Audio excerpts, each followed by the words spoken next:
Prison courtyard Friday morning. The sun beats down on the dusty yard. Prisoners in uniform shuffle listlessly.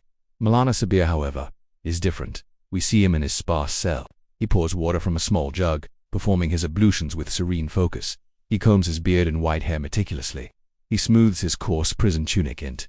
Jailer's office continuous. Jailer Hawks watches this from his office window, a cup of lukewarm tea in his hand. His expression is a mix of curiosity and annoyance, muttering to himself every week. Like clockwork, prison courtyard later. The call to prayer, the adhan, begins to echo from a distant mosque outside the prison walls.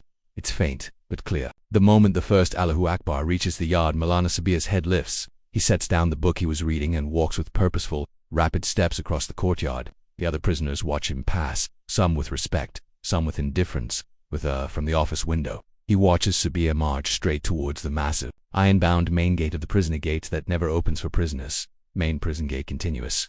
Maulana Sabir reaches the gate. He doesn't stop. He grips the cold iron bars with both hands, pressing his forehead gently against them. He closes his eyes. The adhan continues. We hear it more clearly now, mixed with the sound of his soft, whispered prayers. His lips move slightly. Through the bars we see a sliver of the free world, a dusty road, a distant tree. Hawks watches, utterly perplexed. He sees the scholar's intense devotion, his complete absorption in the moment. The adhan finishes. Maulana Sabir's grip on the bars loosens. His shoulders slump. Just a little. He turns away from the gate. His walk back is different, slower, heavier. As he walks, he raises a hand and discreetly wipes a tear from his cheek. Hawks, from his window, sees this too.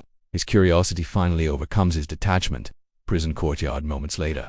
Hawk steps out of his office and intercepts Maulana Sabir on his way back to the cell block. His tone is direct, not unkind, scholar, a word. Sabir stops, composed. I have watched you do this every Friday for months. You wash, you groom, you march to that gate as if it will open. You know it will not open. You know you cannot go to your mosque. So why this? Pantomime. Maulana Sabir meets his gaze.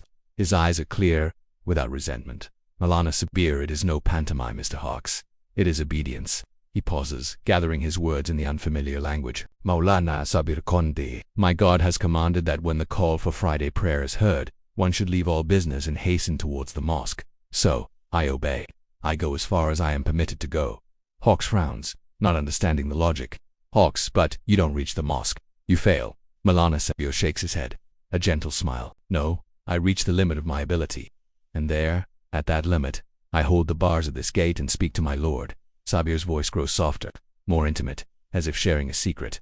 Maulana Sabir, Kuntai say, O Allah, you see my helplessness. Or your command. I have come this far. I can go no further. Now seeing my intention, please mark my attendance yourself. He looks towards the imposing gate.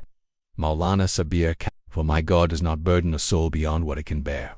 So I have hope, a firm hope that my Lord will grant me the full reward of the Friday prayer, even though I must pray the noon prayer later, here in my cell. Hawk stares at him.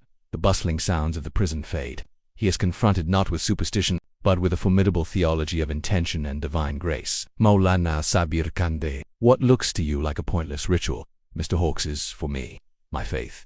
It is the rope I hold inside these walls.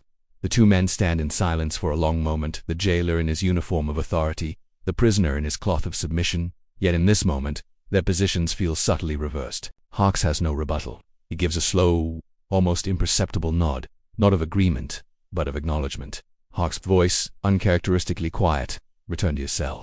Maulana Sabir gives a slight bow of his head and continues a slow walk back. Hawks doesn't move. He turns and looks at the massive, locked gate. For the first time, he doesn't just see iron and wood and a mechanism of control. He sees a threshold, a place where a man's worldly journey ends, and his spiritual one is accounted for. He looks back at the retreating figure of the old scholar, walking with a dignity no prison uniform can strip away.